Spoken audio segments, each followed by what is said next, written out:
चाहेंगे माननीय प्रधानमंत्री जी आगे आएँ और किसानों से वार्ता करें।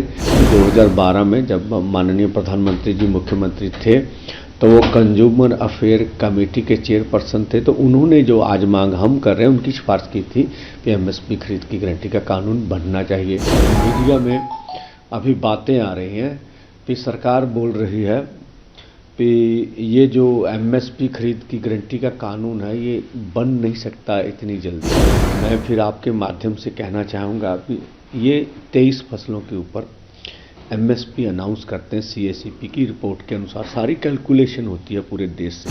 तो जिन फसलों के ऊपर आप एमएसपी दे रहे हैं पहले से अनाउंस करते हैं, कुछ की खरीद करते हैं, बाकियों की खरीद नहीं करते। हम तो इतना ही कह रहे हैं ना, उसके ऊपर लीगल गारंटी दे दीजिए भी उस एमएसपी से नीचे हमारी फसल ना बने। किसान और खेत मजदूर का कर्ज खत्म कीजिए। लखीमपुर खीरी देखिए, अभी 1 महीना रह गया। हमने बोला आप अगर देश के किसान का हृदय शांत करना चाहते तो उनसे इस्तीफा ले लीजिए, उनके लिए भी सरकार तैयार नहीं है। दूसरी, सभी केस वापस लेने हैं, बिजली संशोधन बिल है और पोल्यूशन एक्ट से किसान को निकालना, फसली बीमा योजना है जिससे अपने दम पर सरकार करे, नरेगा है, मजदूर की 200 दिन 700 रुपये दिहाड़ी है, विश्व व्यापार संस्था से भारत बाहर है, 11 मेंबरी जो सूत्री ये मांग पत्र है। लेकिन मुझे लगता नहीं है कि सरकार सिंसियर है। जो मीडिया में अभी बातें आ रही हैं कि सरकार बोल रही है कि ये जो एमएसपी खरीद की गारंटी का कानून है ये बन नहीं सकता इतनी जल्दी।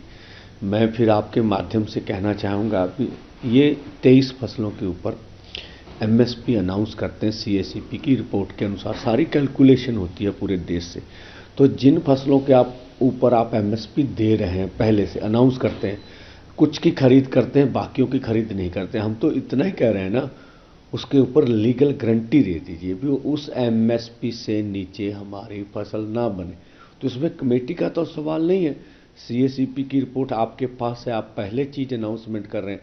तो मुझे लगता है केंद्र सरकार के मंत्री महोदय मीडिया में तथ्यों को सही रूप में नहीं रख रहे हैं। हम चाहेंगे माननीय प्रधानमंत्री जी आगे आएँ और किसानों से वार्ता करें और जो पिछले 75 सालों से ये बड़ी मांग रही है हमारी, उनको मानना चाहिए। और हमने आज भी आपके माध्यम से रखते हैं कि 2012 में जब माननीय प्रधानमंत्री जी मुख्यमंत्री थे तो वो कंज्यूमर अफेयर कमेटी के चेयरपर्सन थे, तो उन्होंने जो आज मांग हम कर रहे हैं उनकी सिफारिश की थी कि एमएसपी खरीद की गारंटी का कानून बनना चाहिए। 2018 में मोदी सरकार के समय में जो उस समय के खेती मंत्री थे उनके बड़े अधिकारी की चिट्ठी है हमारे पास भी। हम C2 प्लस 50% के अनुसार जो फसलों के दाम देंगे। और जबलपुर हाई कोर्ट का निर्णय भी हमने उसके सामने रखा। तो कोर्ट में कोई भी जब मैटर जाता है तो वो पूरी कैलकुलेशन होगी भी आपकी फसल पे इनपुट्स क्या हैं, सरकार का क्या पक्ष है। जब माननीय हाई कोर्ट ने बोला है तो किसी आधार पर ही बोला होगा। तो हमने पहले बोला भी आपके पास सभी चीज़ें थी और हैं। इसके लिए नए सिरे से कमेटी बनाकर अब सारा मुद्दा आप ठंडे बस्ते में डालना चाहते हैं तो ये तो उचित नहीं है। और दूसरा, 2 साल पहले आंदोलन हुआ, आपने ये सब मांगे तो पहले मानी हुई, कमिटमेंट कर ली हमारे साथ, तो अब उनको लागू करना का समय है। तो फिर आप समय मांग रहे हैं तो अनुचित है मुझे लगता है। तो ये सब अब पोजीशन हम चाहेंगे सरकार बल प्रयोग हटाए, आम जैसे माहौल को पैदा करे। हरियाणा पूरी तरह 161 कंपनियां लगी हुई हैं पूरे हरियाणा में। जैसे अब हमने पढ़ा जो राजस्थान है उनके 3 जिलों में भी इंटरनेट को सेवाएं बंद कर दी गई। तो मुझे लगता है ऐसा नहीं होना चाहिए किसी भी जमहूरियत कंट्री में।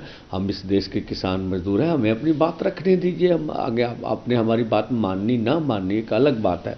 हम तो चाहे हमारी बात माने, लेकिन हमें लोकतांत्रिक तरीके से अपना प्रदर्शन करने का अधिकार देना चाहिए।